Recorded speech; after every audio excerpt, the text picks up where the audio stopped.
ಸ್ವಾಗತ. ಇದೀಗ ಜಿಲ್ಲಾ ಉಸ್ತುವಾರಿ ಸಚಿವರು ಜೆಕೆ ಶಾಸಕತ್ವ ಅವಧಿಯಲ್ಲಿ ಚಿಂತಾಮಣಿ ಸರ್ವನಾಶ ಅನ್ನುವಂಥ ಮಾತನ್ನು ಕಳೆದ 10 ವರ್ಷಗಳಲ್ಲಿ ಸರ್ವನಾಶ ಆಗಿದೆ ಚಿಂತಾಮಣಿ ಅನ್ನುವಂಥ ಮಾತನ್ನು ಬಳಸಿದ್ದಾರೆ. ಕಳೆದ 10 ವರ್ಷಗಳ ಯಾವ ಸಭೆಗೆ ಹೋದರೂ ಕೂಡ 10 ವರ್ಷ ಅಂತ ಹೇಳ್ತಾ ಇರ್ತಾರೆ. ಇವರಿಗೆ ಕಳೆದ 10 ವರ್ಷಗಳ ಅವರ ಏನು 2013ರಿಂದ 2023ರವರೆಗೆ ಈ 10 ವರ್ಷಗಳಲ್ಲಿ ಅಧಿಕಾರವನ್ನು ಕಳೆದುಕೊಂಡು ಅವರನ್ನು ಭಾಳಷ್ಟು ಕಾಡ್ತಾ ಇತ್ತು. ಇವತ್ತು ಸರ್ವನಾಶ ಅಂತ ಇವತ್ತು ಏನು ನನ್ನ ಮೇಲೆ ಹೇಳ್ತಾ ಇದ್ದಾರೆ. ಇವರಿಗೆ ಕಾಡ್ತಾ ಇದ್ದಿದ್ದೇನು ಅಂದರೆ, ಚಿಂತಾಮಣಿ ಕ್ಷೇತ್ರದ ಜನ ನನ್ನನ್ನು ಅಧಿಕಾರದಿಂದ ದೂರ ಇಟ್ಟುಬಿಟ್ರು. ಅಧಿಕಾರ ಇದ್ದಿದ್ರೆ 13ರಿಂದ 23ರವರೆಗೆ ಅಧಿಕಾರ ಇದ್ದಿದ್ರೆ ಇನ್ನೊಂದು 100 ಎಕರೆ ಮಾಡ್ಬೋದಾಗಿತ್ತು, ಸರ್ಕಾರಿ ಆಸ್ತಿಗಳು ಹೊಡಿಬೋದಾಗಿತ್ತು. ಆದರೆ ಕ್ಷೇತ್ರದ ಜನ ನನ್ನನ್ನು ನನ್ನ ಕುಟುಂಬನ ಸರ್ವನಾಶ ಮಾಡಿಬಿಟ್ರು ಅನ್ನುವಂಥ ಧೋರಣೆ ಅದು. ಆದರೆ ಅವರು ಬೇರೆ ಬೇರೆ ಸಭೆಗಳಲ್ಲಿ ನನ್ನ ಮೇಲೆ ಹೇಳ್ತಾರೆ ಚಿಂತಾಮಣಿ ಸರ್ವನಾಶ ಆಗ್ತಿದೆ. ಏನೋ ಇವರು ಚಿಂತಾಮಣಿ ಏನೋ ಈ ಕ್ಷೇತ್ರದ ಜನ ಪಾತಾಳಕ್ಕೆ ಹೋಗ್ಬಿಟ್ಟಿದ್ದಂಗೆ. ಈಗ ಈ 2023ರಲ್ಲಿ ನಡೆದಂಥ ಚುನಾವಣೆಯಲ್ಲಿ ಇವತ್ತು ಚಿಂತಾಮಣಿ ವಿಧಾನಸಭಾ ಕ್ಷೇತ್ರದ ಜನ ಆಕಾಶದಲ್ಲಿ ತೇಲಾಡ್ತಾ ಇದ್ದಾರೆ. ನಾಚಿಕೆ ಆಗಬೇಕು ಇವರಿಗೆ. ಇವ್ರಿಗೆ ನೋವು ಕಾಡ್ತಾ ಇರ್ತಕ್ಕಂಥದ್ದು ಏನು ಅಂದರೆ, 10 ವರ್ಷದಲ್ಲಿ ಏನು ಮನೆಯಲ್ಲಿದ್ರು ಇವರು, ಈ 10 ವರ್ಷದಲ್ಲಿ ಒಂದು 100 ಎಕರೆ ಸರ್ಕಾರಿ ಆಸ್ತಿನ ಮಾಡ್ಬೋದಾಗಿತ್ತು. ಈ ಕ್ಷೇತ್ರದ ಜನ ನನ್ನ ಕುಟುಂಬನ ಸರ್ವನಾಶ ಮಾಡಿಬಿಟ್ರು ಅನ್ನುವಂಥ ಮಾತನ್ನು ಅವ್ರು ಹೇಳ್ತಾ ಇರ್ತಕ್ಕಂಥದ್ದು. ಇವತ್ತು ಸರ್ವನಾಶ ಮಾಡ್ತಾ ಇರ್ತಕ್ಕಂಥದ್ದು ನೈಸರ್ಗಿಕ ಸಂಪತ್ತನ್ನು ಇವತ್ತು ನಾಶ ಮಾಡ್ತಾ ಇರ್ತಕ್ಕಂಥವ್ರು ಯಾರು? ಇವರು, ಈ ಕುಟುಂಬದವರು. ಪ್ರಾಕೃತಿಕ ಸಂಪತ್ತನ್ನು ನಾಶ ಮಾಡ್ತಾ ಇರ್ತಕ್ಕಂಥದ್ದು ಯಾರು? ಈ ಕುಟುಂಬ. ಇವರು ಇವತ್ತು ಬೆಟ್ಟದಲ್ಲಿ ಇವರು 90-91 ಆ ಅವಧಿಯಲ್ಲಿ ಇವರೇನು ಬೆಟ್ಟ ಕೊರೆಯಕ್ಕೆ ಹೋಗಿದ್ರು, ಯಾರೋ ಕೇರಳದಿಂದ ಬಂದು ಇವರ ತಂದೆಯವರಿಗೆ, ಚೌಡರೆಡ್ಡಿಯವರಿಗೆ ಇಲ್ಲಿ ನಿಧಿ ಇದೆ ಅಂತ ಹೇಳಿದ ಮೇಲೆ ಇವರು ಬೆಟ್ಟ ಕೊರೆಯಕ್ಕೆ ಹೋಗಿದ್ದಾರೆ. ನಿಧಿ ಸಿಕ್ಕಲಿಲ್ಲ ಅಂದಾಗ ಮತ್ತೆ ಇಲ್ಲಿ ಗ್ರಾನೈಟ್ ಸಿಗ್ತದೇನೋ ಅಂತ ನೋಡಿದ್ರು. ಗ್ರಾನೈಟು ಕೂಡ ಸಿಕ್ಕಲಿಲ್ಲ. ಕಡೆಗೆ ಗುಹಾಂತರ ದೇವಾಲಯ ಅಂತ ಮಾಡಿಬಿಟ್ರು. ಗುಹಾಂತರ ದೇವಾಲಯ ಅಂತ ಈಗ ಯಾರು ನಿಲ್ಲಿಸ್ಬೇಕಾಗಿದೆ? ಯಾವ ಇದು ಸತ್ತೋಗಿದೆ ಅಂದಮೇಲೆ ಇನ್ನೇನಿದೆ? ಯಾರು ನಿಲ್ಲಿಸೋರೆ? ಇಲಾಖೆಗಳಿಗೆ ಎಲ್ಲ ಆಡಳಿತಗಳು ಸತ್ತೋಗಿದೆ ಅಂದಮೇಲೆ ಕೇಳೋರು ಯಾರು ಇಲ್ಲ. ದರ್ಬಾರ್ ನಡೆಸ್ತಾ ಇದ್ದಾರೆ, ನಡೆಸಲಿ. ಸರಿ, ಸಚಿವರು ಕಾಲೇಜ್ ಆಗಿಲ್ಲ, ಎಲ್ಲ ಇದ್ದಾವೆ, ಜೀವಂತವಾಗಿದ್ದಾವೆ. ಹುಲ್ಲು ಬಂದಿದ್ದು ಜೀವಂತವಾಗಿದೆ, ಇವೆಲ್ಲ ಕೂಡ ಜೀವಂತವಾಗಿದ್ದಾವೆ. ಯಾವುದೂ ಖುಲಾಸೆ ಆಗಿಲ್ಲ. ನೀವು ಕೊಂಡ್ಕೊಂಡಿದ್ದೀರಲ್ಲ ಖುಲಾಸೆ ಆಗ್ಬಿಡಕ್ಕೆ. ಸರ್ಕಾರಿ ಆಸ್ತಿಗಳು ಮಾನ ಮರ್ಯಾದೆ ಇಲ್ಲ ಹಾಕ್ಕೊಂಡು ತಿಂದ್ಕೊಂಡು ಚೆನ್ನಾಗಿ ಇವರಿಗೆ ಸರ್ಕಾರಿ ಆಸ್ತಿಗಳು ಅಂದರೆ ತುಪ್ಪದ ಮೈಸೂರು ಪಾಕು. ಕನಸೆಟ್ಟಳ್ಳಿ ನಡೆದ ದೊಡ್ಡ ಸೈಟ್ಗೆಲ್ಲ 1.5 ಲಕ್ಷ ಏಜೆಂಟ್ಗಳು ಯಾರನ್ನು ಕರ್ಕೊಂಡು ಹೋಗ್ತಾರೆ, ಯಾರನ್ನು ಮಾತಾಡ್ತಾರೆ ಎಲ್ಲ ಗೊತ್ತಿದೆ. ಅವರ ಪಕ್ಷದಲ್ಲಿ ಗೆದ್ದಿರ್ತಕ್ಕಂಥ ಕೌನ್ಸಿಲರ್ಗಳು ಪಾಪ ಅಲ್ಲಿ ಒಳಗಡೆ ಹೋಗೋದಕ್ಕೆ ಕಮಿಷನರ್ ಹತ್ರ ಮಾತಾಡೋಕೆ ಭಯ ಬೀಳ್ತಾರೆ. ಯಾರೋ ಕೆಲವು ಬೆರಳೆಣಿಕೆ ಎಷ್ಟು ಬಿಟ್ಟು ಪಾಪ ಅವ್ರಿಗೆ ಶಕ್ತಿ ಇಲ್ಲ ಮಾತಾಡೋಕ್ಕೆ. ಎಲ್ಲಿ ಮಾತಾಡಿದ್ರೆ ಎಲ್ಲಿ ಹೇಳಿದ್ರೆ ಏನಾಗುತ್ತೋ ಅನ್ನೋ ಭಯಭೀತಿಯಲ್ಲಿದ್ದಾರೆ. ಸರ್, ಇಲ್ಲ ಅಂತ ಇವ್ರಿಗೆ 26 ಎಕರೆ ಮಂಜೂರು ಮಾಡೋದಕ್ಕೆ, ಅದು ಏನು 22 ದಿನದಲ್ಲಿ ಹೋಗ್ಬಿಡುತ್ತೆ ಫೈಲ್ ವಿಧಾನಸೌಧಕ್ಕೆ. ಖಾಲಿ 22 ದಿನಕ್ಕೆ. ಇವತ್ತು ನೀವು ಯಾವುದಾದ್ರೂ ಒಂದು ಅರ್ಜಿ ಹಾಕಿ 6 ತಿಂಗಳು ವರ್ಷ ನೀವು ಲಂಚ ಕೊಟ್ಟರು ಕೂಡ ನಿಮಗೆ ಸಿಕ್ಕೋದಿಲ್ಲ. ಇವತ್ತು ಕಡತಗಳೆಲ್ಲ ಅಲ್ಲಿ ಎಷ್ಟು ವರ್ಷಗಳಿಂದ ಬಾಕಿ ಇದ್ದಾವೆ ಅನ್ನೋದು ಗೊತ್ತಿದೆ. ಮಾತಾಡಿದ್ರೆ ವಲಸೆ ಬಂದ್ಬಿಟ್ಟಿದ್ದಾರೆ. ಕನಿಷ್ಠ ಪ್ರಜಾಪ್ರಭುತ್ವದ ವ್ಯವಸ್ಥೆಯಲ್ಲಿ ಯಾರು ಎಲ್ಲಿ ಬೇಕಾದ್ರೂ ನಿಂತ್ಕೊಳ್ಬೋದು, ಯಾರು ಎಲ್ಲಿ ಬೇಕಾದ್ರೂ ಸ್ಪರ್ಧೆ ಮಾಡ್ಬೋದು ಅನ್ನುವಂಥ ಕನಿಷ್ಠ ಜ್ಞಾನ ಇಲ್ಲ ಇವರಿಗೆ.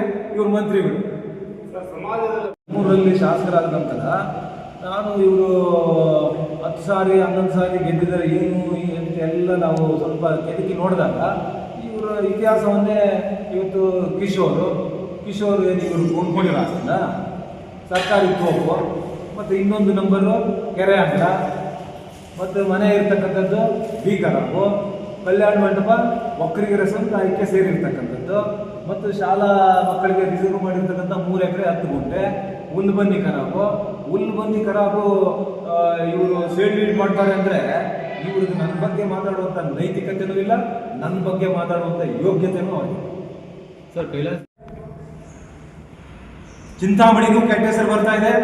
ನಿಮ್ಮ ಕೈಯಲ್ಲಿ ನಿಭಾಯಿಸೋಕ್ಕಾಗಲಿಲ್ಲ ನೀವು ಕನಿಷ್ಠ ಬಹುಶಃ ಇನ್ನೊಂದು 1 ತಿಂಗಳು 2 ತಿಂಗಳಲ್ಲಿ ನಿಮ್ಮನ್ನು ಹೊರಗೆ ಹಾಕ್ತಾರೋ ಏನೋ ನಮ್ಗೆ ಗೊತ್ತಿಲ್ಲ. ನೀವು ಹಂಗೇನಾದರೂ ಹೊರಗೆ ಹಾಕುವಂಥ ಸೂಚನೆ ನಿಮ್ಗೆ ಏನಾದರೂ ಸಿಕ್ಕಿದ್ರೆ ಇದೇ ಸೂಕ್ತ ಸಮಯ ಅಂತೇಳಿ ರಾಜೀನಾಮೆ ಕೊಟ್ಟು ಹೊರಗೋಗಿ, ಕನಿಷ್ಠ ಕ್ಷೇತ್ರದ ಗೌರವ ಆದರೂ ಉಳಿಯುತ್ತೆ. ಬರೀ ಲೂಟಿ ಮಾಡ್ತಾ ಇರ್ತಕ್ಕಂಥದ್ದು ಬಿಟ್ಟರೆ ಇನ್ನೇನು ಮಾಡ್ತಾ ಇಲ್ಲ ನೀವು. ಪಾಪ ನಿಮಗೆ ಕೆಲಸ ಜಾಸ್ತಿ ಇದೆ ಅಂತೇಳಿ ನಿಮ್ಮ ಅಣ್ಣನ ಬಿಟ್ಟಿದ್ದೀರ ಲೂಟಿ ಮಾಡೋದಕ್ಕೆ, ಗೊತ್ತು ಏನೇನು ಆಗ್ತಾ ಇದೆ ಅಂತ.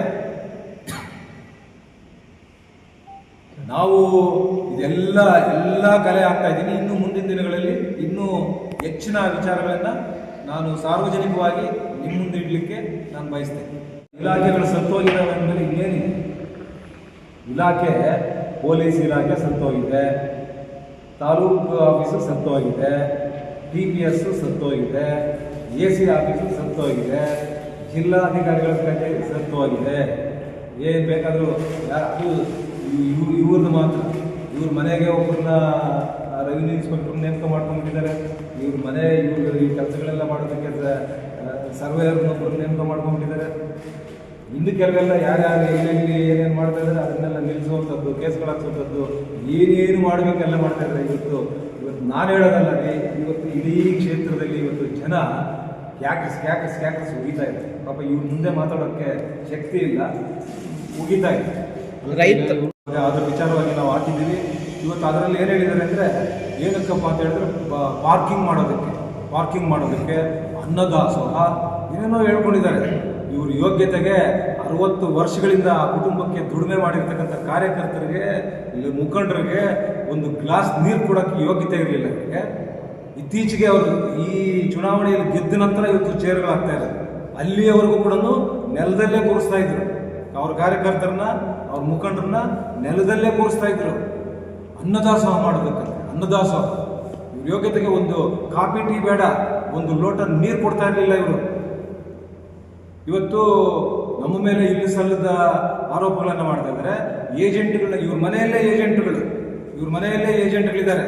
ಇವತ್ತು ತಳಗವಾರ ಪಂಚಾಯಿತಿಯಲ್ಲಿ 2 ಏಜೆಂಟ್ಗಳು ಮಾಡಿದ್ದಾರೆ, ಕಾಕ್ತಿ ಪಂಚಾಯಿತಿಯಲ್ಲಿ 2 ಏಜೆಂಟ್ಗಳು ಮಾಡಿದ್ದಾರೆ. ಇವತ್ತು ಮೊನ್ನೆ ನಾನು ಏನು ಆರೋಪ ಮಾಡಿದ್ದೆ, ಓದ್ತಾ ಇರ್ತಕ್ಕಂಥ ಮಕ್ಕಳು ಇವತ್ತು ವಿದ್ಯಾರ್ಥಿನಿಯರು ಬಲಿಯಾಗ್ತಾ ಇದ್ದಾರೆ. ಇವ್ರಿಗೆ ಅವರಿಗೆ ಪಾಠ ಪ್ರವಚನಗಳಿಂದ 2-3 ತಿಂಗಳಿಂದ ಅವರೆಲ್ಲ ಬಲಿಯಾಗ್ತಾ ಇದ್ದಾರೆ.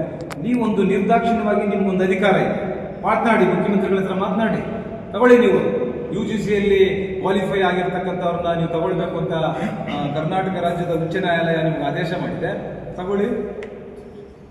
ನೀವು ತಗೊಳ್ಳಿಲ್ಲ ಅಂದರೆ ನಿಮ್ಗೆ ಇಚ್ಛಾಶಕ್ತಿ ಇಲ್ಲ. ಯಾಕೆ ನೀವು ಅವ್ರನ್ನ ಬಲಿ ಮಾಡ್ತಾ ಇದ್ದೀರಾ? ಇಡೀ ಕರ್ನಾಟಕ ರಾಜ್ಯದಲ್ಲಿ 20,000 ಸ್ಟೂಡೆಂಟ್ಸ್ ಇವತ್ತು ನಿಮ್ಮ ವಿರುದ್ಧವಾಗಿ ಹೋರಾಟ ಮಾಡಿದ್ರೆ ಕರ್ನಾಟಕ ರಾಜ್ಯದ ಇವತ್ತು ಮರ್ಯಾದೆ ನೀವು ತೆಗಿತಾ ಇದ್ದೀರ. ಒಂದು ಕಡೆ ಕ್ಷೇತ್ರದ ಹೆಸರು ಕೂಡ ಹಾಳಾಗ್ತಾ ಇದೆ ನಿಮ್ಮಿಂದ. ಇವತ್ತು ಅವ್ರು ಹೇಳ್ತಾ ಇದ್ದಾರೆ, ನಾನು ಹೇಳೋದಲ್ಲ, ಇಂಥ ಮಂತ್ರಿಗಳು ನಮಗ್ ಬೇಡ, ಕರ್ನಾಟಕ ರಾಜ್ಯದಲ್ಲೇ ಇಂಥ ಮಂತ್ರಿಗಳು ಬೇಡ ಅಂತ ನಾನು ಹೇಳ್ತಾ ಇರೋದಲ್ಲ. ಇದು ನನ್ನ ಹತ್ರ 10 ಕೋಟಿ ತಗೊಂಡ್ಬಂದಿದ್ದೀನಿ, ನೀವು ಅದನ್ನೇ ಇನ್ನೂ ಮಾಡಿಲ್ಲ. ಇನ್ನ ಯಾಕೆ ಮಾಡಿಲ್ಲ ಅಂದರೆ ನಾವು ಎಲ್ಲೋ ಒಂದು ಕಡೆ ಮನೆಗಳು ಇಲ್ದಿರ ಇರೋ ಕಡೆ ಹಾಕಿಲ್ಲ, ಜನ ಇರ್ತಕ್ಕಂಥ ಕಡೆನೇ ನಾವು ಹಾಕಿದ್ವಿ. ಅದನ್ನ ಅಲ್ಲಿ ಅವನ ಹೇಳ್ತಾನೆ, ಇಲ್ಲಿ ಬೇಡ ಸರ್ ಅಂತ, ಅದನ್ನ ತೆಗೆದು ಇನ್ನೊಂದು ಕಡೆ ಆಗ್ತದೆ. ಅಲ್ಲೂ ಜನ ಇದ್ದಾರೆ, ನೀವು ಇದನ್ನ ಯಾಕೆ ಕಿತ್ತಾಕ್ತೀರಾ? ನೀವು ತಗೊಂಬನ್ನಿ, ಮಂತ್ರಿಗಳಲ್ವಾ, ತಗೊಂಬನ್ನಿ. ಇನ್ನೂ ಒಂದು 10 ಕೋಟಿ 20 ಕೋಟಿ 50 ಕೋಟಿ 100 ಕೋಟಿ ತಗೊಂಬನ್ನಿ. 100 ಕೋಟಿ ತಗೊಂಬಂದು ಇಡೀ ನಗರ ಮಾಡಿ, ಎಲ್ಲ ರಸ್ತೆಗಳು, ಚರಂಡಿಗಳು ಏನೇನು ಮಾಡ್ತೀರ ಮಾಡಿ. ನಿಮ್ಮ ಯೋಗ್ಯತೆಗೆ ನೀವು ಯಾವ ಬೀದಿಯಲ್ಲಿ ನೋಡಿದ್ರು ಕಸದ ಗುಡ್ಡೆಗಳಿರ್ತವೆ. ನಗರಸಭೆಯಲ್ಲಿ ಭ್ರಷ್ಟಾಚಾರ ತಾಂಡವಾಡ್ತಾ ಇದೆ. ದೊಡ್ಡ ಸೈಟ್ ಇದ್ರೆ 1 ಲಕ್ಷ 1.5 ಲಕ್ಷ, ಅಲ್ಲೂ ಯಾರ್ಯಾರು ಏಜೆಂಟ್ಗಳನ್ನ ಬಿಟ್ಟಿದ್ದೀರ ಅಂತ ಗೊತ್ತಿದೆ. ಏನು 1.5 ಲಕ್ಷ 1,60,000 ಬಂದರೆ ಎಲ್ಲ ಕಮಿಷನರೇ ತಿನ್ನೋದಿಲ್ಲ. ಇದರಲ್ಲಿ ಎಷ್ಟು ಬರ್ತದೆ ಪಾಲು, ನಿಮಗೆ ಎಷ್ಟು ಬರ್ತಾ ಇದೆ? ಗೊತ್ತಿದೆ ಎಲ್ಲ. ನಮ್ಮ ಮುರಳಿ ಅವರು, ನಾವು ಎಲ್ಲ ಪ್ರಕಾಶ್ ಎಲ್ಲರೂ ಹೇಳ್ತಾ ಇದ್ವಿ, ಅವ್ರೇನು ಮಾಡಿಲ್ಲ, ಏನೂ ಮಾತಾಡಿಲ್ಲ. ಚುನಾವಣೆ ಮಾಡಿದ್ರು, ಬೇರೆ ಬೇರೆ ಕಾರಣಗಳಿತ್ತು, ಆಯಿತು, ಗೆದ್ದಿದ್ದಾರೆ, ಸಂತೋಷ. ನಮ್ಗೆ ಯಾರು ಕೂಡ ಬೇಸರ ಇಲ್ಲ. ನೀವು ದೇವ್ರದೇ ಸುದೈವ, ನೀವು ಮಂತ್ರಿಗಳು ಆಗಿದ್ದೀರಾ, ಒಳ್ಳೆ ಕೆಲಸ ಮಾಡಿ. ಈಗ ನಾವು ಆಕ್ಷನ್ ಪ್ಲಾನ್ ಮಾಡಿರ್ತಕ್ಕಂಥದ್ದನ್ನ ಅದನ್ನ ಕಿತ್ತಾಕೋದು, ಅದನ್ನ ರದ್ದು ಮಾಡೋದು, ಟೆಂಡರ್ ರದ್ದು ಮಾಡೋದು, ಇವೇ ಮಾಡ್ತಾ ಇರೋದು ನೀವು. ಈಗ 2.5 ವರ್ಷದಿಂದ ಅದನ್ನೇ ಮಾಡ್ತಾ ಇರೋದು. 10 ಕೋಟಿ ಕೆಲಸ, 30 ಕೋಟಿ ಕೆಲಸ, ಗ್ರೋತ್ ಅನ್ನೋದು ಇದು, ಇನ್ನೂ ಅದನ್ನೇ ಮಾಡ್ತಾ ಇರೋದು. ನೀವು ಯಾವ ಹೊಸ ಧಾರಣೆಗಳು ತಂದಿಲ್ಲ. ಏಜೆಂಟ್ಗಳನ್ನು ಸೃಷ್ಟಿ ಮಾಡಿದಾರಂತಲ್ಲ. ನಿನ್ನೆ ಶಿವಶಂಕರ್ ರೆಡ್ಡಿ ಒಂದು ಅಲ್ಲಿ ಗೊತ್ತಿದೆ ಅಲ್ಲಿ ಏನೇನು ನಡೀತದೆ. ಯಾರಿಗಾದ್ರೂ ಬೇರೆ ಯಾರಿಗಾದ್ರೂ ಒಂದು RTGS ಆದರೆ ಅಲ್ಲಿಂದ ತಕ್ಷಣ ಫೋನ್ ಹೋಗುತ್ತೆ ಸಚಿವರಿಗೆ. ಸಚಿವರು ಆ ಅಧಿಕಾರಿಗೆ ಧಮಕಿ ಹಾಕ್ತಾರೆ, ನೀವು ಬೇರೆ ಯಾರ್ದು ಮಾಡಬಾರ್ದು, ನಮ್ಮದೇ ಮಾಡಬೇಕು, ನಮ್ಮ ಏಜೆಂಟ್ಗಳನ್ನ ಯಾರು ಕೊಟ್ಟಿದ್ದೀರಿ ಅವ್ರದ್ದೇ ಮಾಡಬೇಕು ಅನ್ನುವಂಥ ಸೂಚನೆಯನ್ನು ಕೊಡ್ತಾರೆ ಅಧಿಕಾರಿಗೆ. ಎಲ್ಲ ಗೊತ್ತಿದೆ ಇವ್ರು ಏನೇನು ಮಾಡ್ತಾ ಇದ್ದಾರೆ.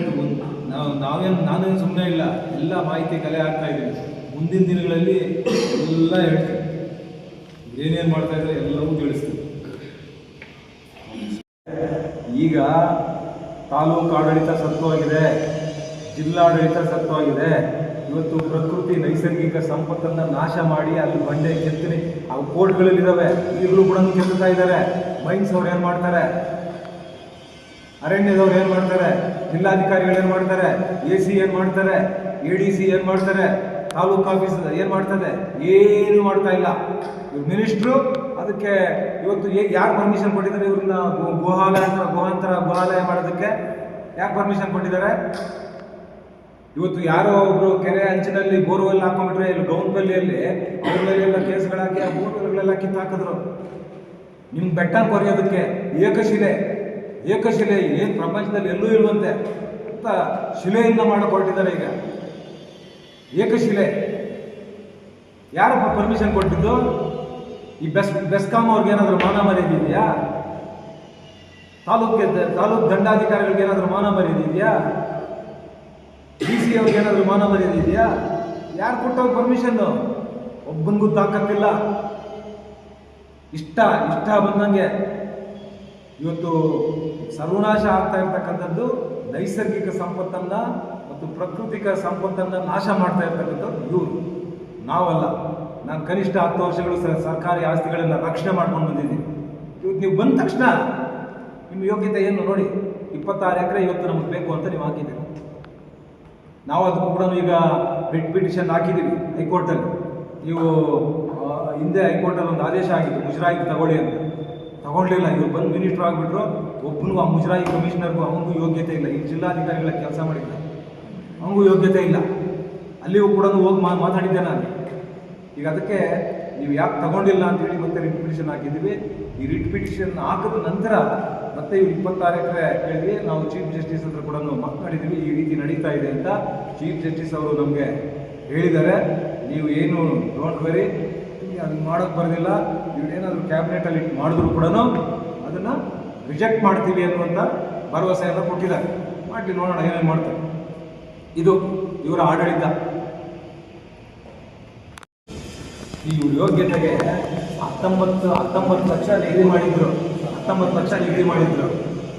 ನಾವು ಬಂದ ಮೇಲೆ ನಾವು 2ನೇ ಹಂತದಲ್ಲಿ 3ನೇ ಹಂತದಲ್ಲಿ ನಾವು ಮಾಡಿದಾಗ ಜಿಲ್ಲಾಧಿಕಾರಿಗಳ ಕಚೇರಿಯಲ್ಲಿ ನಾನು ಮತ್ತು 2014ರಲ್ಲಿ ಲೋಕಸಭಾ ಚುನಾವಣೆ ಆದ ನಂತರ ನಮ್ಮ ಮುನ್ಸ್ವಾಮಿ ಸಂಸದರಾಗಿದ್ದರು. ಆವತ್ತಿನ ಸಂದರ್ಭದಲ್ಲಿ ಆ ಭಾಗದಲ್ಲಿ ರೈತರನ್ನೆಲ್ಲ ಕೂರಿಸಿ ನಾವು 38 ಲಕ್ಷ, 45 ಲಕ್ಷ, 55 ಲಕ್ಷ ಈ ರೀತಿ ನಿಗದಿ ಮಾಡಿದ್ವಿ. ಈ ರೀತಿ ಮಾಡಿದ್ದೀವಿ. ನಾನು ಅಸೆಂಬ್ಲಿಯಲ್ಲಿ ನಾನು ಒಂದು ಪ್ರಶ್ನೆ ಮಾಡಿ ಮುಖ್ಯಮಂತ್ರಿಗಳಿಗೆ ನಾನು ಹೇಳಿದ ನಿಜ ಅವತ್ತು. ಏನು, ಇವತ್ತು 19 ಲಕ್ಷ ರೂಪಾಯಿ ನಿಗದಿ ಮಾಡಿದ್ರಿಂದ ರೈತರು ಕೃಷಿಗೆ ಯೋಗ್ಯವಾಗಿರ್ತಕ್ಕಂಥ ಜಮೀನು ಖರೀದಿ ಮಾಡಬೇಕಾದ್ರೆ ಇವತ್ತು 19 ಲಕ್ಷಕ್ಕೆ ಸಿಕ್ಕೋದಿಲ್ಲ, 30-35 ಲಕ್ಷ ಕೊಟ್ಟು ಕೊಡೋದು ಸಿಕ್ಕೋದಿಲ್ಲ. ಹೆಚ್ಚು ಬೆಲೆಯನ್ನು ಕೊಡಬೇಕು ಅಂತ ಅವತ್ತು ಸಿದ್ದರಾಮಯ್ಯನವರು ಕೊಡಲಿಲ್ಲ. ನಾವು ಹೋರಾಟ ಮಾಡಿದ್ವಿ ಅಸೆಂಬ್ಲಿಯಲ್ಲಿ, ಕೊಡಲಿಲ್ಲ. ಅಂದರೆ ಅದು ನಮ್ಗೆ ಏನು ಅರ್ಥ ಆಗುತ್ತೆ, ಏನು ಇಂಡಿಕೇಶನ್ ಅಂದರೆ ಕಾಂಗ್ರೆಸ್ನಲ್ಲಿರ್ತಕ್ಕಂಥ ಕಾಂಗ್ರೆಸ್ ಸರ್ಕಾರದಲ್ಲಿ ಮುಖ್ಯಮಂತ್ರಿಗಳಿಗೆ ಮಂತ್ರಿಗಳಿಗೆ ರೈತರ ಮೇಲೆ ಕಳಕಳಿ ಇಲ್ಲ, ರೈತರ ಬಗ್ಗೆ ಕಾಳಜಿ ಇಲ್ಲ. ಅದು ಬಹಳ ಸ್ಪಷ್ಟವಾಗಿ ಅರ್ಥ ಆಗುತ್ತೆ. ಆಮೇಲೆ ಎರಡನೇ ಹಂತದಲ್ಲಿ ಅದನ್ನ ನಾವು ನೋಡಿದಾಗ ನಾವು ಇವತ್ತು ನಾನು ಹಿಂದೆ ಹೇಳಿದ್ದೆ, ನೀವು 19 ಲಕ್ಷ ಕೊಟ್ಟರೆ ಆಗೋದಿಲ್ಲ, ನೀವು 35 ರಸ್ತೆ ಇರ್ತಕ್ಕಂಥದ್ದಕ್ಕೆ 55 ಲಕ್ಷ, ಒಳಗಡೆ ಇರ್ತಕ್ಕಂಥದ್ದಕ್ಕೆ 45 ಲಕ್ಷ ನಿಗದಿ ಮಾಡಿ ಆವತ್ತು ನಾವು ಕೊಡಿಸಿರ್ತಕ್ಕಂಥದ್ದು. ಬೇರೆ ಗಿಡಗಳೆಲ್ಲ ಹಾಕೊಂಡು ಮರಗಳೆಲ್ಲ ಬೆಳೆಸ್ಕೊಂಡಿದ್ರು, ವೃಕ್ಷ ಬೆಳೆಗಾರರ ಸಂಘ ಅಂತೇಳಿ ಅವರೆಲ್ಲ ಬೆಳೆಸ್ಕೊಂಡಿದ್ರಲ್ಲ, ಅದಕ್ಕೆಲ್ಲ ಪರಿಹಾರ ಕೊಡಬೇಕು ಅಂತೇಳಿ ಆವತ್ತು ನಾವೆಲ್ಲ ಸೆಲ್ವಕುಮಾರ್ ಸೆಕ್ರೆಟರಿ ಅವ್ರ ಹತ್ರ ಮಾತಾಡಿ ಅದೆಲ್ಲ ಪರಿಹಾರಗಳನ್ನು ಪ್ರಾರಂಭ ಮಾಡಿದ್ರು. ಆನಂತರ ಬಂದು ನೀವೇನಾದರೂ ಪರಿಹಾರ ಕೊಟ್ಟರೆ ನಿಮ್ಮ ಜೋಬಿಂದ ವಾಪಸ್ ಕಳಿಸ್ತೀನಿ ಅಂತ ಹೇಳಿದ್ರು, ಬೆದರಿಕೆ ಹಾಕಿದ್ರು. ಇವತ್ತು ಕೂಡ ಅದೇ ದಾಳಿ ಅಧಿಕಾರಿಗಳ ಮೇಲೆ ಬೆದರಿಕೆ ಹಾಕೊಂಡು, ಇಲ್ಲಾಂದ್ರೆ ನಿಮ್ಮ ವರ್ಗಾವಣೆ ಮಾಡ್ತೀನಿ ಅನ್ನೋದು ಇದೇ ನಡೀತಾ ಇರ್ತಕ್ಕಂಥದ್ದು, ಇದೇ ಇವ್ರು ಮಾಡ್ತಾ ಇರ್ತಕ್ಕಂಥದ್ದು. ಸರ್, ಈಗ ಕೈಲಾಸ ಹೇಳಿದ್ರೆ ಪ್ರಯೋಜನ ಇಲ್ಲ, ಮಾತುಗಳಲ್ಲಿ ಹೇಳಿದ್ರೆ ಪ್ರಯೋಜನ ಇಲ್ಲ. ಏನೇನು ನಡೀತಾ ಇದೆ ಅಂತ ಎಲ್ಲರಿಗೂ ಜಗಜ್ಜಾಹೀರ್ ಅದು.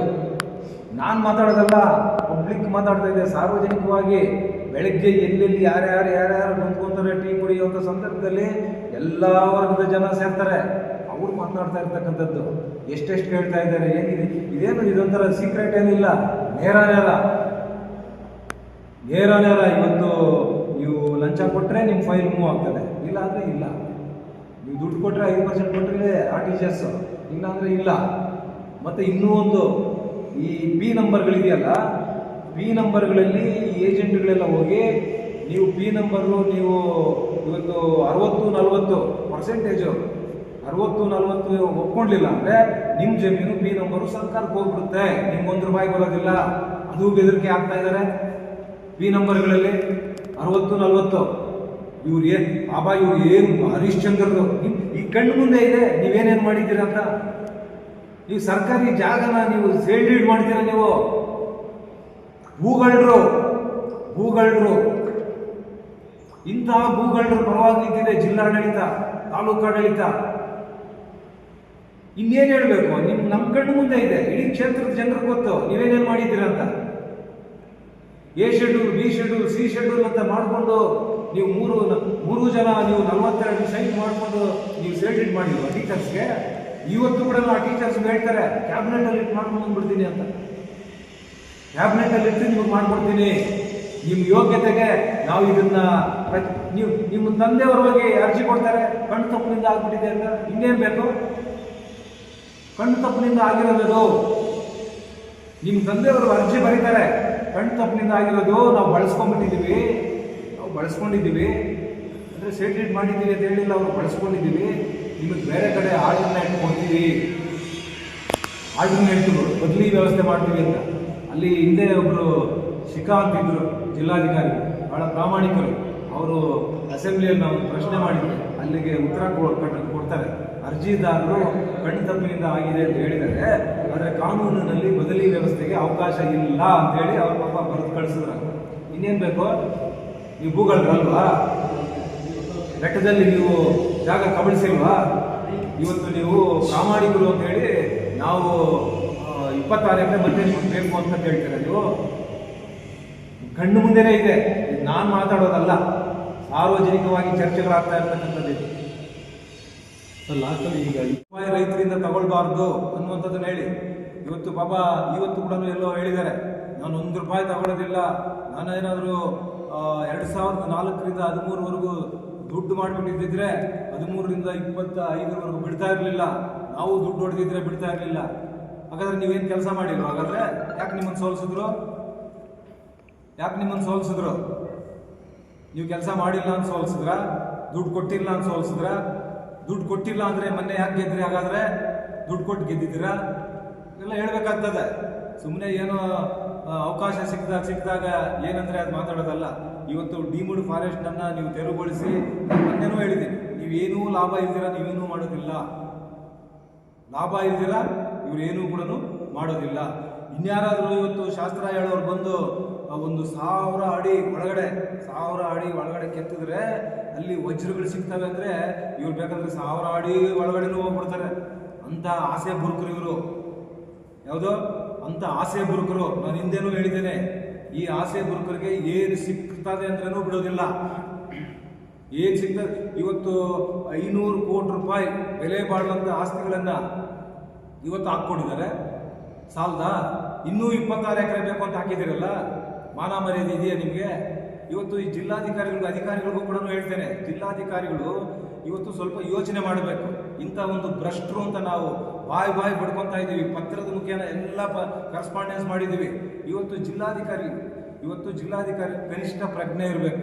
ಏನು ಅಂದರೆ, ಇವತ್ತು ರಾಜ್ಯ ಉಚ್ಚ ನ್ಯಾಯಾಲಯದಲ್ಲಿ, ಸರ್ವೋಚ್ಚ ನ್ಯಾಯಾಲಯದಲ್ಲಿ ಏನಾದರೂ ಕಡತಗಳು, ಫೈಲ್ಗಳು ಆ ಜಡ್ಜಸ್ ಮುಂದೆ ಹೋದಾಗ ಜಡ್ಜಸ್ಗೆ ಯಾರಾದರೂ ಪರಿಚಯ ಇದ್ದರೆ ಅಥವಾ ನೆಂಟಸ್ಥಾನ ಇದ್ದರೆ ಅಥವಾ ದೂರದ ನೆಂಟರಿದ್ರೆ ಈ ಥರ ಏನಾದರೂ ಇದ್ದಾಗ ಈ ಕಡತ ನನ್ನ ಮುಂದೆ ಬರೋದು ಬೇಡ, ಬೇರೆ ಪಕ್ಕದ ಇನ್ನೊಂದು ಬೆಂಚ್ಗೆ ಹಾಕಿ ಅನ್ನುವಂಥದ್ದನ್ನು ಹೇಳುವಂಥದ್ದನ್ನು ನಾವು ನೋಡಿದ್ದೀವಿ. ಕನಿಷ್ಠ ಈ ಜಿಲ್ಲಾಧಿಕಾರಿಗಳಿಗೆ ಆ ಕನಿಷ್ಠ ಪ್ರಜ್ಞೆ ಇಲ್ಲ. ಯಾಕೆಂದರೆ ಹಿಂದೆ ನಾನು ನೋಡಿದೆ ಒಂದು ಕಾರ್ಯಕ್ರಮದಲ್ಲಿ, ಕಿಶೋರ್ ಇವ್ರದ್ದು ಶಾಲೆಯಲ್ಲಿ ಯಾವುದೋ ಒಂದು ಶಾಲಾ ವಾರ್ಷಿಕೋತ್ಸವ ಕಾರ್ಯಕ್ರಮ ನಡೀತು. ಅವ್ರು ಹೇಳಬೇಕಾಗಿತ್ತು, ಇವರು ಹೇಳ್ತಾರೆ, ಇವರು ಜಿಲ್ಲಾಧಿಕಾರಿಗಳನ್ನ ಇನ್ವೈಟ್ ಮಾಡಿದ್ದಾರೆ. ಜಿಲ್ಲಾಧಿಕಾರಿಗಳು ಈ ಕೇಸ್ಗಳೆಲ್ಲ ನನ್ನ ಮುಂದೆ ಇದೆ, ನಾನು ಬಂದರೆ ಚೆನ್ನಾಗಿ ಕಾಣೋದಿಲ್ಲ, ನಾನು ಬರೋದಿಲ್ಲ ಅಂತ ಹೇಳಬೇಕಾಗಿತ್ತು. ಜಿಲ್ಲಾಧಿಕಾರಿಗಳು ಹೇಳಬೇಕಾಗಿತ್ತು. ಜಿಲ್ಲಾಧಿಕಾರಿಗಳು ಹೇಳಲಿಲ್ಲ. ಅಂದರೆ ಜಿಲ್ಲಾಧಿಕಾರಿಗಳಿಗೆ ಕನಿಷ್ಠ ಪ್ರಜ್ಞೆ ಇಲ್ಲ. ಇವತ್ತು ಕೂಡ ಇವ್ರು ಏನು ಹೇಳಿದರೆ ಅದೆಲ್ಲ ಮಾಡೋದು.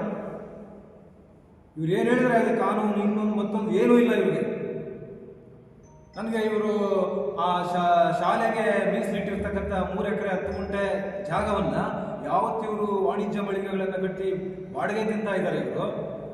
ನನಗೆ ಆವತ್ತೇ ಅನಿಸ್ತಾ ಇತ್ತು, ಕನಿಷ್ಠ ಆ ಶಾಲೆಯಲ್ಲಿ ಓದುವಂಥ ಕಾಲೇಜಿನಲ್ಲಿ ಓದುವಂಥ ಮಕ್ಕಳ ಮೇಲೆ ಕನಿಷ್ಠ ಕಳಕಳಿ ಇಲ್ಲ, ಕಾಳಜಿ ಇಲ್ಲ ಅಂತ. ಇವತ್ತು ನೀವು ನೋಡಿ, ಇಡೀ ಕರ್ನಾಟಕದ ಜನ ಇವತ್ತು 20,000 ಇವತ್ತು ಯುವಕರು ಇವತ್ತು UGCಯಲ್ಲಿ ಕ್ವಾಲಿಫೈ ಆಗಿರ್ತಕ್ಕಂಥವ್ರಿಗೆ ಇವತ್ತು ಗೆಸ್ಟ್ ಲೆಕ್ಚರರ್ ಆಗಿ ತಗೊಳ್ಳೋದಕ್ಕೆ ಹಿಂದೆ ಮುಂದೆ ನೋಡ್ತಾ ಇದ್ದಾರೆ. ಇವತ್ತು ಇಡೀ ಕರ್ನಾಟಕ ರಾಜ್ಯದಲ್ಲಿ ಕ್ಯಾಕ್ಸ್ ಮಗ್ಗು ಕುಗಿತಾ ಇದ್ದಾರೆ. ನಿಮ್ಮ ಕೈಲಿ ಇಲಾಖೆ ನಿಭಾಯಿಸೋಕ್ಕಾಗಿಲ್ಲ ಅಂದರೆ ಮುಖ್ಯಮಂತ್ರಿಗಳ ಹತ್ರ ಹೋಗಿ ಕೇಳಿ, ನನ್ನ ಕೈಲಿ ಆಗೋದಿಲ್ಲ ಸರ್, ನಾನು ಬೇರೆ ಕೊಡಿ, ನನ್ನ ಕೈಲಿ ಆಗೋದಿಲ್ಲ ಅಂತ ಹೇಳಬೇಕಾಗಿತ್ತು. ಇಡೀ ಇವತ್ತು ಚಿಂತಾಮಣಿ ಕ್ಷೇತ್ರವನ್ನು ಇವತ್ತು ಹರಾಜಾಗ್ತಾ ಇದ್ದಾರೆ. ಮಾನ ಮರ್ಯಾದೆ ಹೋಗ್ತಾ ಇದೆ. ಇವತ್ತು ಕ್ಷೇತ್ರದ ಚಿಂತಾಮಣಿ ಹೆಸರು ಇವತ್ತು ಹಾಳಾಗ್ತಾ ಇದೆ. ಇಡೀ ದೇಶದಲ್ಲಿ ರಾಷ್ಟ್ರೀಯ ಚಾನೆಲ್ಗಳಲ್ಲಿ ಬರ್ತಾ ಇದೆ. ಏನ್ ಮಾಡ್ತಾ ಇದ್ದಾರೆ ಇವರು? ಸುಮ್ಮನೆ ಇಲ್ಲಿಸಲು ಇವತ್ತು CMC ನಗರಸಭೆಯಲ್ಲಿ 50,000 60,000 ಇವತ್ತು ಒಂದು ಖಾತೆ ಇದ್ರೆ ಪಬ್ಲಿಕ್ ಆದಿ ಬೀದಿಯಲ್ಲಿ ಟೀ ಅಂಗಡಿಗಳ ಹತ್ರ, ಚರ್ಚೆಗಳ ಹತ್ರ, ಅಲ್ಲಿ ಇಲ್ಲಿ ಎಲ್ಲ ಕಡೆನೂ ನಡೀತಾ ಇದೆ, ಚರ್ಚೆಗಳು ನಡೀತಾ ಇದೆ. ಇವ್ರು ಕೇಳಿಸ್ತಾ ಇಲ್ವಾ? ತಾಲೂಕು ಆಫೀಸ್ಗೆ ಹೋಗಿ ನೀವು ಯಾವ ಖಾತೆ ಫ್ರೀಯಾಗಿ ಮಾಡ್ತಾರೆ, AC ಆಫೀಸ್ಗೆ ಹೋಗಿ, DC ಆಫೀಸ್ಗೆ ಹೋಗಿ, ಎಲ್ಲ ಕಡೆ ಲಂಚ ಲಂಚ ಲಂಚ ಲಂಚ ತಾಂಡು ಮಾಡ್ತಾ ಇದೆ. ಇವತ್ತು ಇಡೀ ಜಿಲ್ಲೆಯಲ್ಲಿ ತಾಂಡು ಮಾಡ್ತಾ ಇದೆ. ಪಾಪ ಬಹಳ ಹರಿಶ್ಚಂದ್ರ ಥರ ಮಾತನಾಡ್ತಾರೆ ಅವರು. ಏನೂ ಮಾಡಿಲ್ಲ. ಇವತ್ತು ನಿಮ್ಮ ಅಣ್ಣ ಲೇಔಟಲ್ಲಿ ಕುಂತ್ಕೊಂಡು ಯಾರ್ಯಾವ ಅಧಿಕಾರಿಗಳನ್ನ ಕರೆಸ್ಕೊಂಡು ಏನೇನು ಮಾಡ್ತಾರೆ. ನೀವು ನಾಚಿಕೆ ಆಗೋದಿಲ್ಲ ನಿಮಗೆ? ನೀವು ಶಾಸಕರಾಗಿದ್ದೀರಾ, ಮಂತ್ರಿಗಳಾಗಿದ್ದೀರಾ, ನಿಮ್ಮ ಕೆಲಸವನ್ನು ಇನ್ನೊಬ್ಬರು ಕೆಲಸ ನಿರ್ವಹಣೆ ಮಾಡೋದು. ಇವತ್ತು ಪೊಲೀಸ್ ಸ್ಟೇಷನ್ಗಳು ಏನಾಗಿದ್ದಾವೆ ಅಂತ ಗೊತ್ತಿದೆ. ನಾನು ಹಿಂದೆ ಸಾಕಷ್ಟು ಸಾರಿ ಹೇಳ್ತಾ ಇದ್ದೀನಿ, ಇನ್ನಾದರೂ ಆಡಳಿತ ಸರಿಯಾಗಿ ಮಾಡಿ. ಮಾತಾಡಿದ್ರೆ ನಮ್ಮ ಹತ್ರ ದುಡ್ಡಿದ್ರೆ ಎಚ್ ಕ್ರಾಸಿಂದ ಬಿಡ್ತಾ ಇರಲಿಲ್ಲ. ಇವರೇನೋ ಅಂದ್ಕೊಂಡ್ಬಿಟ್ಟಿದ್ದಾರೆ, ಎಚ್ ಕ್ರಾಸಿಂದ ಬಿಡೋದಿಲ್ಲ. ವಲಸೆ ಬಂದಿರೋರು ನೀವು ಯಾಕೆ ಹೋದ್ರಿ ಬೆಂಗಳೂರಲ್ಲಿ ಯಾಕೆ ಮನೆ ಕಟ್ಟಿದ್ದೀರಿ ನೀವು? ನಿಮ್ಮ ಅಣ್ಣ ಯಾಕೆ ಹೋಗ್ಬೇಕು ಹೈದ್ರಾಬಾದ್ಗೆ? ಏನು ಮಾಡಕ್ಕೆ ಹೋಗಿದ್ರಲ್ಲ? ಹಾಗಾದ್ರೆ ಕನಿಷ್ಠ ಪ್ರಜಾಪ್ರಭುತ್ವ ವ್ಯವಸ್ಥೆಯಲ್ಲಿ ಏನಿದೆ ಅನ್ನುವಂಥದ್ದನ್ನು ತಿಳ್ಕೊಬೇಕು.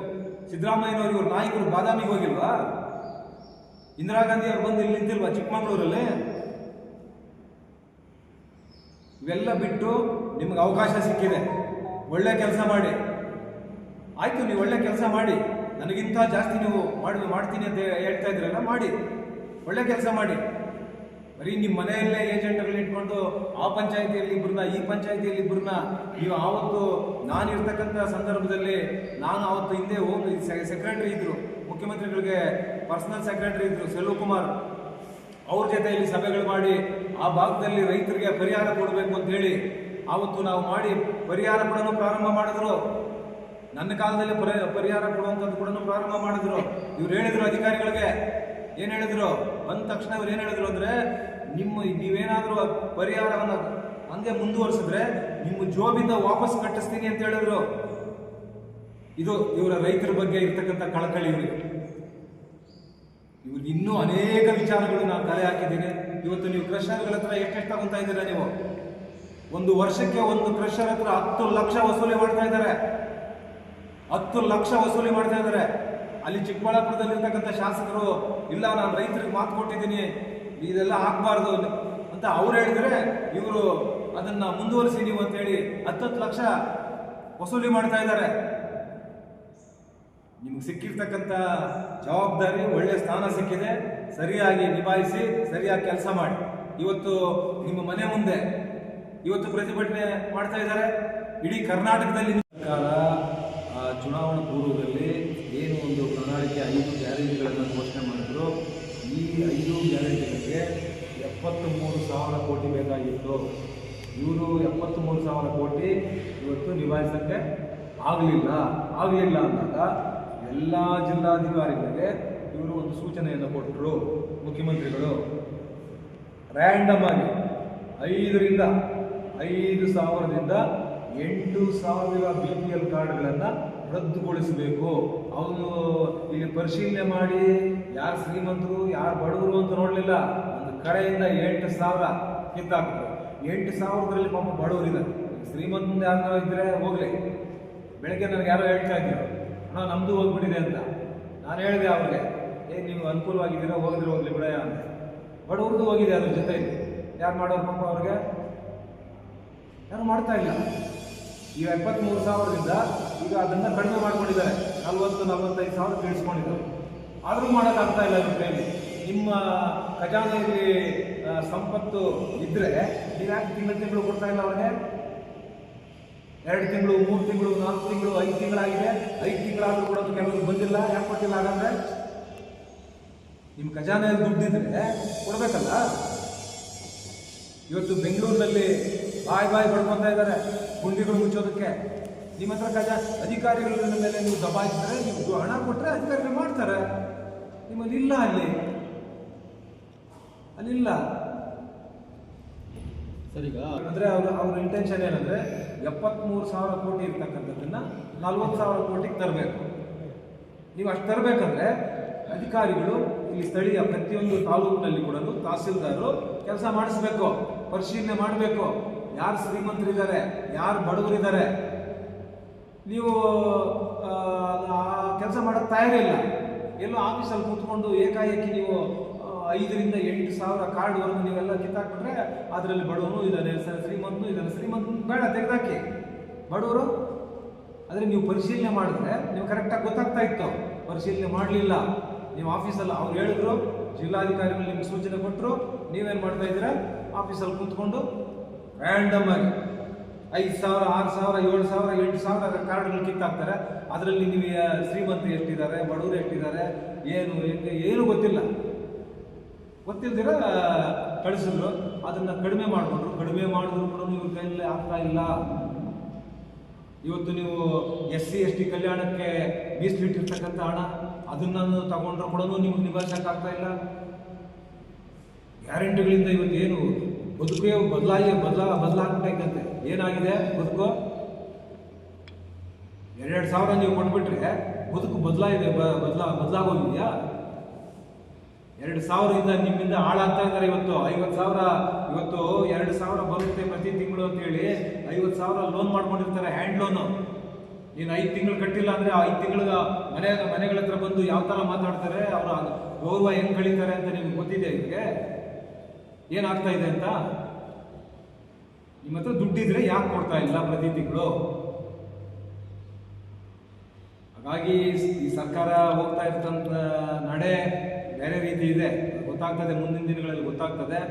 ನಾನು ಇಷ್ಟೇ ಹೇಳ್ತೀನಿ, ಇನ್ನು ಮುಂದಾದರೂ ನೀವು ಒಳ್ಳೆ ಜಾಸ್ತಿ ಕೆಲಸ ಮಾಡಿ ತಗೊಂಬನ್ನಿ. ನೀವು ಮಾಡ್ತಾ ಇರೋ ಮಂತ್ರಿಗಳು ಮಾಡ್ತಾ ಇರೋ ಕೆಲಸ ಇವತ್ತು ಟೌನಲ್ಲಿ ನಡೀತಾ ಇರ್ತಕ್ಕಂಥದ್ದು. ನಾವು ಹಾಕಿರೋ ಗ್ರಾಂಟ್ಗಳು, ನಗರೋತ್ಥಾನದಾಗಲಿ, ಕುಮಾರಸ್ವಾಮಿ ಅವರು ಕೊಟ್ಟಿದ್ದು ಸ್ಪೆಷಲ್ ಗ್ರಾಂಟ್ ಆಗಲಿ, ನಿಮ್ಮ ಯೋಗ್ಯತೆಗೆ 2.5 ವರ್ಷದಿಂದ ಮಾಡೋಕ್ಕಾಗಲಿಲ್ಲ. ನೀವು ಇಲ್ಲಿ ನಾವು ಆಕ್ಷನ್ ಪ್ಲಾನ್ ಮಾಡಿದ್ರಿ, ಇದನ್ನು ತೆಗೆದು ಇನ್ನೊಂದು ಕಡೆ ಹಾಕೋದು, ಟೆಂಡರ್ಗಳನ್ನ ರದ್ದು ಮಾಡೋದು, ಇದೇ ನೀವು ಮಾಡ್ಕೊಂಡು ಬಂದಿರೋದು. ಇನ್ನೇನು ಮಾಡಿಲ್ಲ. ಇವಾಗ ರಸ್ತೆ ಟಾರ್ ಇರ್ತಕ್ಕಂಥ ರಸ್ತೆ ಮೇಲೆ ಇನ್ನೊಂದು ಟಾರ್ ಹಾಕೋದು, ದುಡ್ಡು ಹೊಡಿಬೇಕು, ದುಡ್ಡು ಖರ್ಚಾಗಬೇಕು. ಇವತ್ತು ನೀವು ಡೆಲ್ಟಾ ಇದರಲ್ಲಿ ಯೋಜನೆಯಲ್ಲಿ ನೀವು ಕಿತ್ತಾಕ್ಬಿಟ್ರಿ. 7-8 ತಿಂಗಳು 1 ವರ್ಷ ಆಗ್ತಾ ಬಂತು. ನೀವು ಅಲ್ಲಿ ಪಾಪ ಅವ್ರ ಅಂಗಡಿಗಳಲ್ಲಿ ಯಾರೋ ಶೆಲ್ಟ್ರು ಅದು ಇದು ಹಾಕೊಂಡಿದ್ರಿ, ಅದನ್ನೆಲ್ಲ ಕಿತ್ತಾಕ್ಬಿಟ್ರು. ಅದು ನಾನು ಮೊನ್ನೆನೇ ಹೇಳಿದ್ದೀನಿ, ಸ್ವಾರ್ಥ ಲಾಭ ಇಲ್ದಿರ ಏನು ಮಾಡಲ್ಲ ಇವರು ಅಂತ. ಜನ ಮಾತಾಡ್ತಾ ಇರೋದು, ನಾನಲ್ಲ. ಏನ್ ಮಾತಾಡ್ತಾ ಇದ್ದಾರೆ ಅಂದ್ರೆ, ಇವ್ರು ಲೇಔಟ್ಗೆ ಅಲ್ಲಿ ಹೋಗೋದಕ್ಕೆ ಅಲ್ಲಿ ಬಂದಿದ ತಕ್ಷಣ ನೀಟಾಗಿ ಕಾಣಿಸ್ಬೇಕು. ಇದು ಇವ್ರ ಕುತಂತ್ರ. ಇನ್ನೊಬ್ಬ ನಾಳಾದ್ರೂ ಪರವಾಗಿಲ್ಲ. ಇವೆಲ್ಲ ಬಿಟ್ಟು ನೀವು ತಗೊಂಬನ್ರಿ. ನೀವು ಮಿನಿಸ್ಟ್ರು, ನೀವು ಸ್ಪೆಷಲ್ ಗ್ರಾಂಟ್ ಟೌನ್ಗೆ ಒಂದು 50 ಕೋಟಿನ 100 ಕೋಟಿನ ಯಾರು ಬೇಡ ಅಂದ್ರು? 50 ಕೋಟಿನ 100 ಕೋಟಿನ